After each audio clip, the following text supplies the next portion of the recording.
अस्सलाम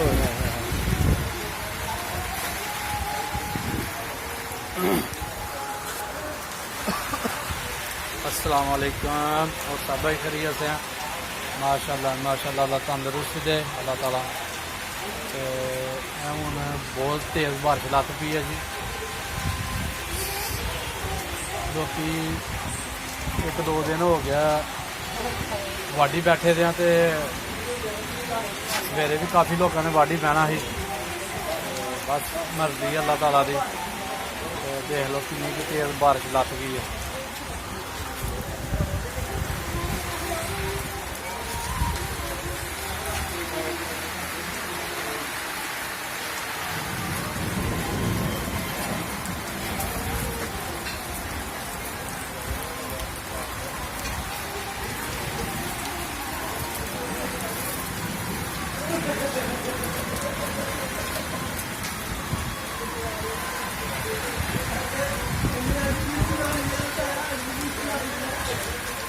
जमीन क्रांति कारण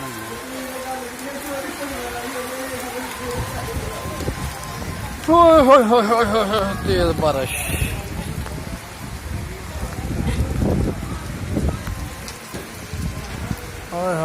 बकरियां का बुरा हाल, बकरियां बनिया ने छपरे थले बदल च।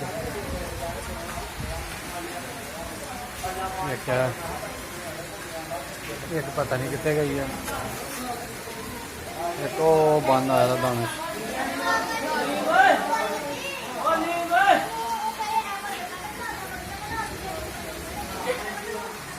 बिजली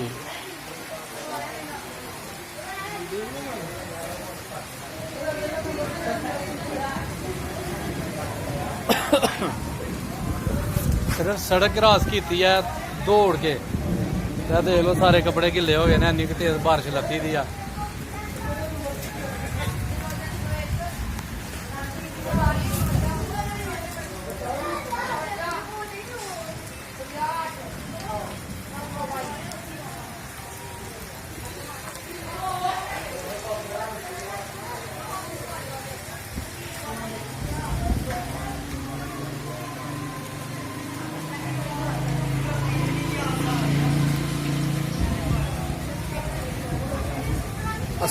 असर टाइम की बारिश लत्ती दी, असर टाइम की।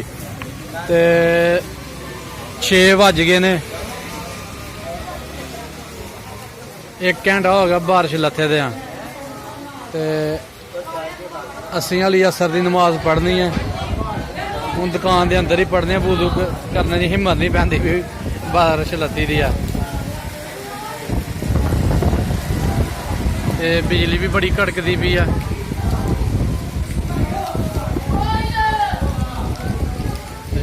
ਅਸੀਂ नलके ते पुज गए हैं,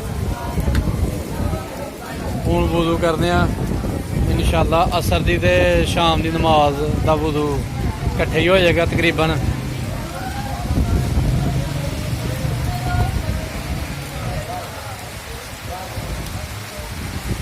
बारिश होर तेज़ हो गई है, चंगी तेज़।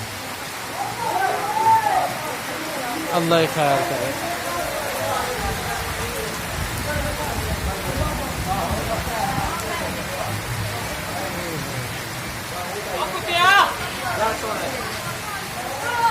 मेरे पक्की होई है गल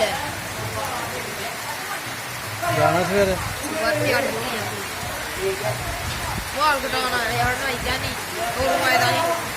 गोरुमाए दा जो राशि ही साले नहीं तो क्यों ना के जो पढ़ाए ना वो बड़ा खाता राशि है नहीं तेरे 4 बंदे ही से पुराना मैं कहना है तो आया ना पूरा ने बुलाया ना अरे तो तब आया अल्लाह माफी दे, अल्लाह माफी दे। है क्या गया रस्सी आया आपके आया नहीं बाहर क्या चाचू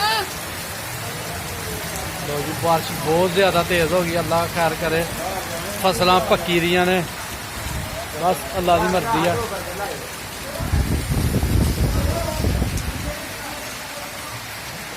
ते रानी साड़ी काफ़ी सारी गिल्ली हो गई है, रानी वो बैठी दी है।